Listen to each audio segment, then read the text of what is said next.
बांग्लादेश के हालात तेजी के साथ में बिगड़ रहे हैं और बांग्लादेश में इस वक्त भारत के तकरीबन 1500 से 1800 जो मेडिकल के स्टूडेंट्स हैं वो बांग्लादेश में पढ़ाई कर रहे हैं। अब चूंकि लगातार बांग्लादेश में हिंसक प्रदर्शन हो रहे हैं तो उसके मद्देनजर उनकी सुरक्षा को लेकर जो कई सारे जो मेडिकल एसोसिएशन हैं वो चिंता प्रकट कर रहे हैं।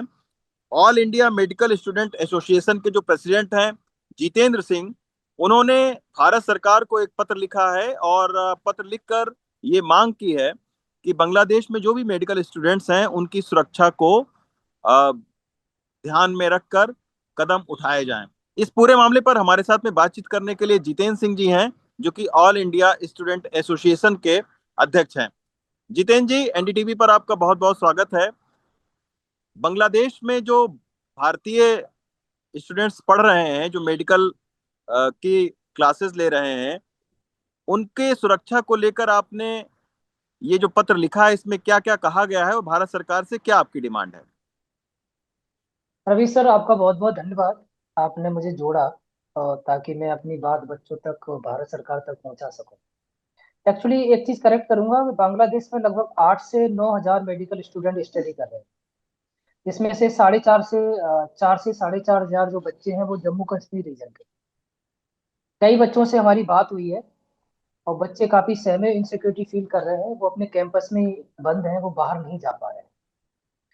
तो हमारी भारत सरकार से ये मांग है कि अगर जो बच्चे हैं उनकी सुरक्षा के लिए आप क्या कर रहे हैं वो हमें भारत सरकार बताए। उनकी सुरक्षा के लिए क्या कदम उठा रही है वो भारत सरकार से हमारी मांग है। और यदि स्थिति इससे ज्यादा बिगड़ती है तो उनको बच्चों को हम बांग्लादेश से कैसे निकालें, यहाँ तक ला सके। तो ये 2-3 मांगे हमने रखी हैं। और कई रीजन है इसमें, तो जैसे ढाका में तो बहुत स्थिति खराब है। 1-2 बच्चों से हमारी बात हुई तो बच्चे तो इतने सहमे हुए वो बात करने को भी तैयार नहीं।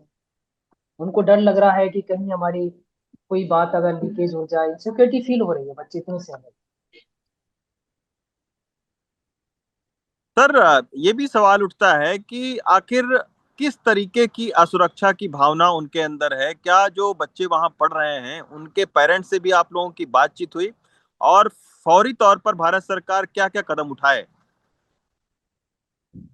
सर, असुरक्षा की बात करें तो ये है कि बच्चे जो भारतीय, एक्चुअली क्या है, बांग्लादेश में ज्यादातर भारतीयों विशेष करके हिंदुओं को टारगेट किया जा रहा हम्म। है ना, जो कि गलत है।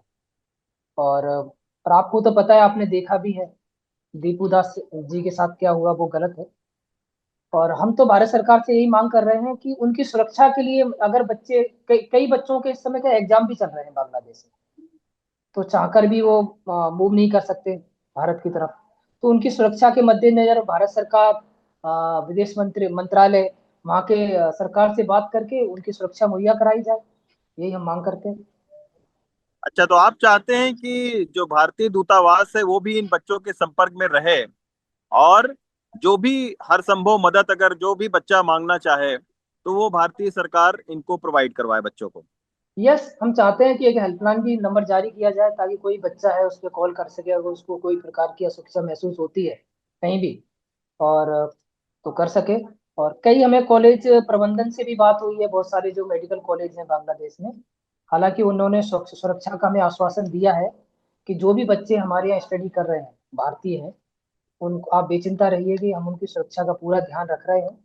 फिर भी मेरा भारत सरकार से, विदेश मंत्रालय से और बांग्लादेश सरकार से निवेदन है, आग्रह है कि जो बच्चे स्टडी करने गए हैं उनकी सुरक्षा के लिए आप क्या क्या कदम उठा रहे हैं, उनको उठाइए। और क्या सुरक्षा मुहैया करा सकते हैं तो बेटर से बेटर सुरक्षा मुहैया कराई जाए जब तक स्थिति सामान्य नहीं हो जाती।